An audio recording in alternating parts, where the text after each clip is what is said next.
You know what that is, Danny? A sepulcher? Wrong. A crypt? No, dork. It's a place where they bury somebody.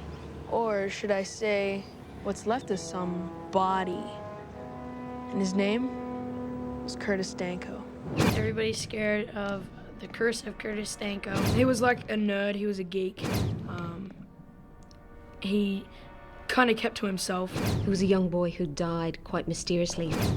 He wrote in his own ashes that if you ever have another Halloween, I'm gonna destroy you all.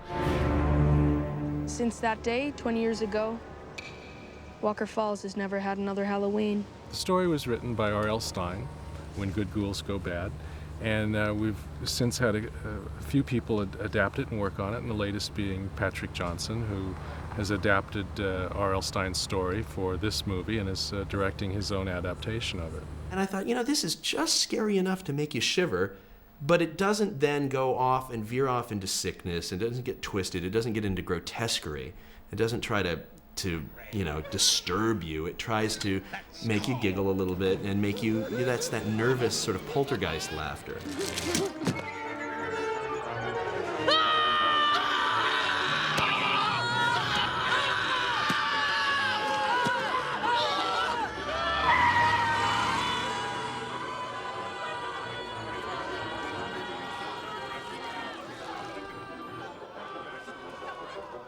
Anybody else want a piece of me? Christopher Lloyd is so awesome. He's like a genius. He is so funny. He had to dress up like a barbarian, and he had this huge, humongous axe. He was waving it around, and he had these horns sticking out of his head, and they kept poking me in the eye. Executioner to you, wee grandson. I was really freaked out. I don't think that we said, you know, let's write this for Chris Lloyd. But when it was written and we looked at it and we thought, who could play this? There was a very short list of one name, and he was it. Oh, wow, great. Christopher Lloyd's playing Uncle Fred. Right, this is going to be, I knew from that point on it was going to be a great movie. Happy Halloween! Uncle Fred treated me a lot of the ways that I treat Danny. He was running the chocolate factory. He was the town's favorite uncle, and spent so much time taking care of everybody else that there wasn't a whole lot left for me. I worked hard to make this happen, Dad. Real hard. Don't we know it? Just trying to follow your example. Gotta make your mark in this world, remember? Uncle Fred. Well, there's more than one way to make a mark, Jamie. Being a big success is no guarantee of being a good father. At least we agree on that. The grandfather, the sort of patriarch of the town, started the town, and it's kind of a company town built on this chocolate factory, the Walker Chocolate Company.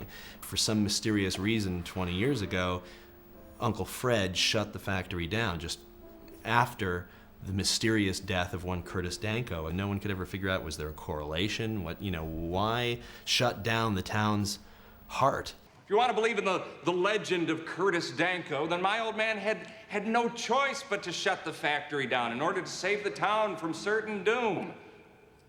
Don't you remember what it was like when the factory was running night and day and folks would head down to Jonathan's pumpkin patch and they'd carve jack-o'-lanterns?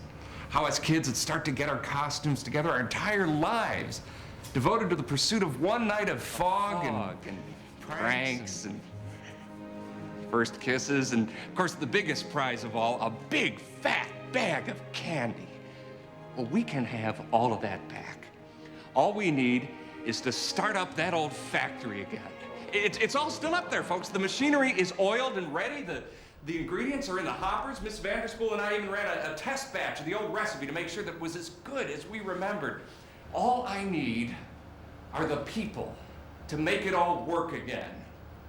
Mostly I just wanted to find a way to make it a more character-driven piece. I mean, it had an essence of a fun story already in place. There was this wonderful idea of what happens to a relationship between a boy and his father figure in lieu of the actual relationship he's had with his own father, which is sort of strained. When he loses the person who's most important to him, he has to face the reality of growing up now with his own actual father, instead of growing up in the household that was sort of run by the man, the uncle character.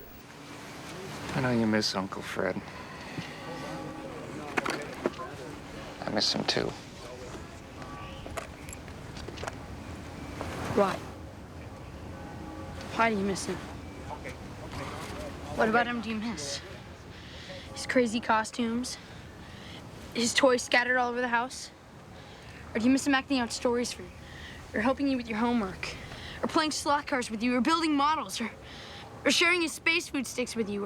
Or did you even really know who he was? We still played with the deeper themes of, death. The original story sort of dealt with death on a level of, well, he's dead, and isn't that sad? And now we got to deal, now we got to move on and have our fun. It's you. Daddy, it's okay. Daddy, oh, it's me. It's Uncle Fred. But you're dead. Apparently not. How scary can you get? We don't get very scary in this film, but we get, in a flashy way, we don't get scary. We get scary in a quieter way and in a disturbing way, and the issues that we bring up. The fascination that Dana has, for example, with the process of dying and death. I remember when my grandparents died. At first, it doesn't seem real. Then when it finally hits you that they're really dead, you start thinking about all that gross stuff that's happening to their bodies down there. In the beginning of the story, I just think he's, a dork and all that. But then we become friends later on because I help him with his Uncle Fred and all that stuff. So it brings us closer. But it is cheery when you think about it. The dying part is sad and probably scary, just because you can't do anything about it. She is basically the only real friend that Danny has. Everybody's picking on Danny. But Dana, is the only one who gives him a chance, really. And they get to be really close friends. Aren't you a cheerleader? Danny and Dana are essentially trying to get to the bottom of why is all of this happening, how is it happening, and it's not so much necessarily a murder mystery, but a death mystery. How did Curtis Danko die? Why did he die? And why is he coming back? Because he does come back, and that's the scariest part of all.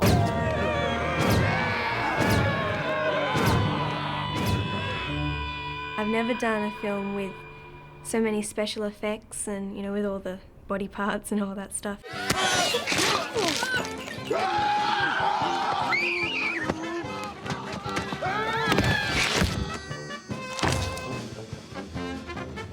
Hold these.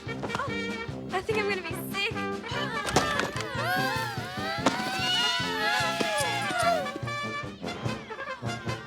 We gotta get you out of here. I hate to leave empty-handed. We have this disembodied hand that's running around throughout the film, and that's basically, if you could see the dailies for this, you've got essentially all these extras sitting at this Oktoberfest, listening to polka music, and there's a stunt man dressed head to toe in green except for his hand, which is made up like Uncle Fred's hand, and he's running around and going, and bouncing this hand all over people, and it's the silliest footage you can possibly imagine until they take the guy out, and then it's still silly, but at least it's what it's meant to be. The film has a great number of visual effects, not gory, of course. It's fantasy, so it's magic. We've got lots of magic from the visual effects. Uncle Fred? Yeah? That's the key to Curtis Danko's crypt. What did you do? What did you do? We've got lots of physical special effects as well. Nice try. Is it for real zombie you'd wear a fake rubber mask like this?